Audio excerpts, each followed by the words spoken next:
Welcome, everyone. This is our little Midjourney kind of idea here of what the journey that we humans are doing with our kind of newfound intelligent friends, walking off for the first time together, a little clunky, a little big. We don't know where we're going. It's a little misty out there. We got a long way to go. But anyhow, this is courtesy of Midjourney, which is one of the topics of tonight.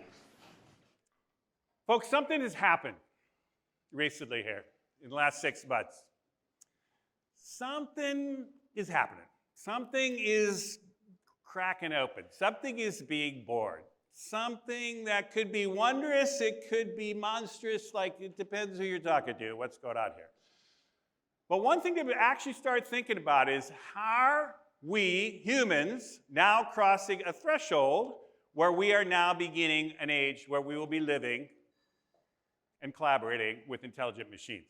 Is this something that if humans do cross this threshold, we're not going back, barring some kind of crazy disaster. And so it really has a sense of importance. It has people here in the Bay Area, it has people in America, it has people all over the world starting to really wonder, oh my God, is this really something very big? And that was kind of one of the ideas of what we wanted to do, is to get this meeting of the minds going. And what started it was, of course, the arrival of generative AI. And we've had AI, we've Google search, we've had playlists kind of using AI to kind of tailor your playlist. We've seen, companies have been maximizing productivity, governments have been using it. But what happened with this generative opening here was we put it in the hands of everybody. And once you opened up AI to everybody, we saw 100 million people jump on it right off the bat. We saw all kinds of people start playing with it, technologists, entrepreneurs, started going crazy with it. We saw the media started saying, oh my God, what is going on here? The public started thinking, oh my God, what is the media saying about this? We got politicians saying, oh my God, the public is all freaking out about it. What can we do? And so we've arrived at this situation where in the space of 6 months, we've gone from really kind of not really thinking about it to now everybody thinking about it. And so this brings up good old San Francisco here. Just about the time the East Coast media was kind of talking about the demise of San Francisco, how everyone's leaving the Bay Area, how no one wants to live in California, how it's a doom steep, we're in doom loops, everything else. That's exactly the time you know that the place is right about to burst open in reinvention. This is like the classic. And all due respect, actually, because we got the New Yorker here, and we got some great media people here, but basically, East Coast media always gets it wrong. Every time they say we're going down, it's like the beginning of the next big thing. And so, of course, that's exactly what's happened. Here we are in San Francisco, where we really are at ground zero of this crazy new thing. I mean, literally half of all new investments to AI startups are going into San Francisco here. It's, there's like not even any other cities even remotely close to it right now. I mean, just as one metric of many. And so here we are in San Francisco, the place that is kind of regenerating. But it's because those of us who have lived in San Francisco for 25, 30 years, I've been here now, we know that San Francisco is a place of constant reinvention. It's from the kind of gold rush onwards, all the way to the next few centuries. I mean, even Star Trek had it, right? We'll still be kind of doing the next big thing out of San Francisco with the bridge still intact there. And so here we are again in it, folks. We are really in the middle of something very big. And that's partly why this would be the place we want to pool a meeting of the minds. We really want to get people who are here, who get tech, who've been around, a lot of these new young startups, how to get them together and think about some of these big questions we're all trying to figure out. Now, the last time, I will tell you, my little own story here, is I was here the last time the comparable story was the kind of opening of the internet. Same thing, the internet had kind of been around in academia and things, but all of a sudden we opened it up to everybody in the early 90s, and boom, that's what really took it off.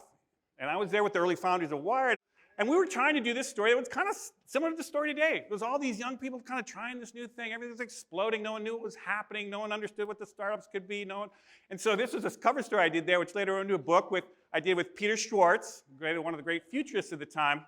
And we basically tried to fill out, okay, what could happen when you connect up the entire planet? What could happen when these startups become to be, trillion-dollar companies? What could happen actually when this tech boom, an economic boom that could come off that, what could really happen in the next 25 years from the mid-90s? And it pretty much did play out. And so why I want to bring this up is I think it was just, when we hit the from the mid-90s, we laid out this story of the 2020. much of what we laid out kind of actually came to pass. And so I was asked again to look at the next 25 years. Same artists, they basically got the same artists the next kind of 25 years. I kind of put together what was kind of a framework for what I see as the Great Progression. And that's why when you saw the invites for this series, it said the Great Progression series. You think, okay, how does that fit into AI?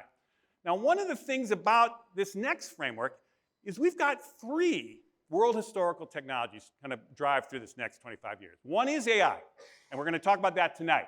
One is clean energy, and even maybe on the tip of fusion energy, and the other is biotech, synthetic biology. We've got not 1, but 3 world historical technology booms simultaneously going into what ultimately could be a kind of another long boom. Now, but it's not just that. We actually have a possibility of another great era of progress, I would argue, and we could actually start to solve some of the great challenges we have, like climate change. And in fact, it's not just about technology, it's all these systems are essentially going through fundamental system changes. From a kind of world around kind of oil and carbon and boomer-centric conservative private sector politics into one that's opening up here that's just beginning here.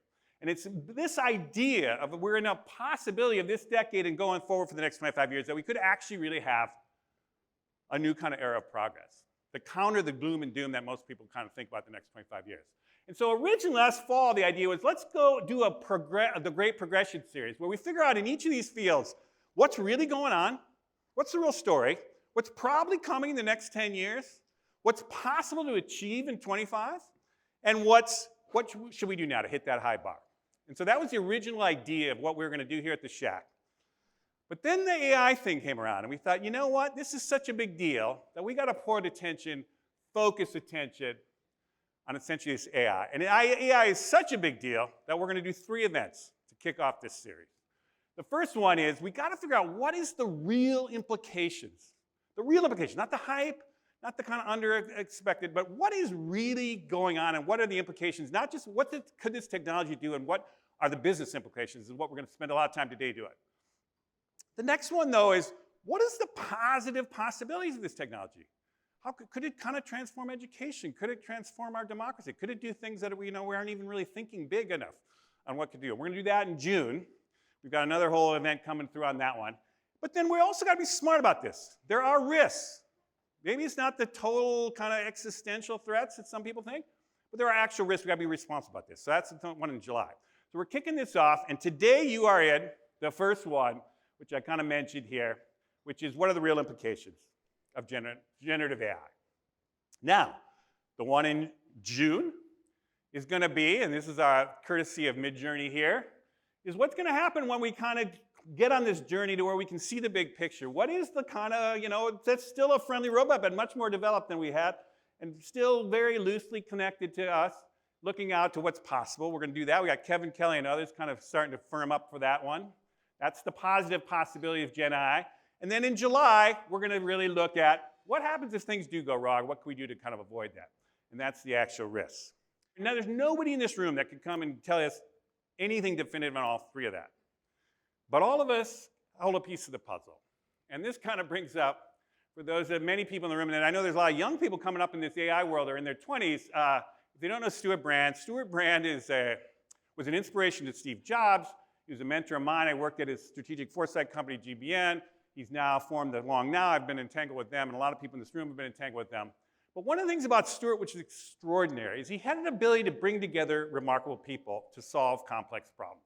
Because he didn't have the answers, but he knew who might figure it out. And I was kind of understudying for him for many years, and he's actually been an inspiration and mentor to me for many times. And so when I started to think about this, I said, okay, with this AI thing in this kind of series, here we are in the Bay Area. How would we start this? Well, one place to start is that before the pandemic, I ran for 5 years before the pandemic with a previous company that had to get laid down in the pandemic there, the What's Now San Francisco. And we were cross-connecting all these different fields of innovators to kind of think about what was really happening in San Francisco and where it was going. Many of you here come out of that. Some of you helped me put this on. Many of you kind of be part of that. So that's a good network to start with. But then essentially, that was just the beginning to think about it. So then formed a company, Reinvent Futures, with my business partner here, Joe Boggio. Joe had been basically Joe had been the co-host of What's Now San Francisco while I was at Capgemini. We decided we formed a whole company. We're going to just do let's just do this. And so Joe and I basically kicked this off, but we needed a place. And so we've partnered with Shack 15. If you have not been to Shack 15, look at this amazing place, folks. They're, by the way, adding all kinds of space here. It's a fantastic club. I've been an early member for there. But also, we needed basically a tap into where are all these young, new founders? What is all this tech energy? What's happening here? And there's a group called Cerebral Valley. And they were the people tapped into this. We're going to talk a little bit with them later about how they're doing this. And they brought in a bunch of young founders, young people that basically are all part of this. And then we couldn't do this without sponsors. And so we basically have the resources and the kind of backing, but also the networks coming from Autodesk. I know Mike Haley's here. Mike Haley and the kind of Autodesk people here. Awesome what they've done. They've been working in generative AI. We're going to talk to Mike a little bit later. Capgemini, who had basically also came in behind this one. So the Capgemini folks is there we go. Thanks to them. And Slalom, we got Brad. The Slalom team, could they raise their hands? Slalom is a fantastic company that's also we're going to talk a little bit with them later. But anyhow, we couldn't have done this with everybody here. Now, meanwhile, we had to pull together a network. So we put out the word, said, let's gather the minds. And I want to just tell you, from the RSVPs, that doesn't mean everyone had made it into this room here, but we had a fantastic group, and I just want you people to know who's in this room. So for first top, we got absolutely the highest caliber media have come out to this thing to follow what is going on here. And I know some of you are here. Is anyone who's basically on this, could you basically raise your hand? Or anybody in the media, basically throw your hand up there, please. I know you guys are shy. Anyhow, a lot of media here. The New Yorker, I just saw Brad Stone's here from Bloomberg. Anyhow, media. We've got wise OGs is the way I think about this. Good, anyone on this one? We got Tim. I know Mitch is here. Craig Newmark, did he make it here? Anyhow, a bunch of folks. There's more than this, but I would just say we just throwing some ideas up there. We've got Gen AI founders. I know we got Arjun here. We got other folks here on this list that basically can kind of throw your hands up there too. We've got leading academics. We got basically, Ken's going to be talking later, all kinds of folks. Anyone who's in this, I know Brad DeLong was in here. Anyhow, throw your hands up, show that. Got Stanford, Berkeley, there we go. We've got, I just want to show you, we've got founders. We've got Jane Metcalf, and here we got 23andMe, kind of Linda, throw your hands up there. We've got Sunil is here. We've got investors all over the place. I mean, how many investors are there? We got all kinds of investors, but if you're out here, we got many different people to connect on that. We've got basically more wags. Oh, geez, I got Larry Brilliance here, a bunch of folks here. Reese is here. We've got corporate tech experts from all over the world, actually, coming in here. I just mentioned it. Business leaders. We've got the head of Bay Area Council. We've got all kinds of stuff. I mentioned Brad. We've got consulting tech leaders. We've got government leaders.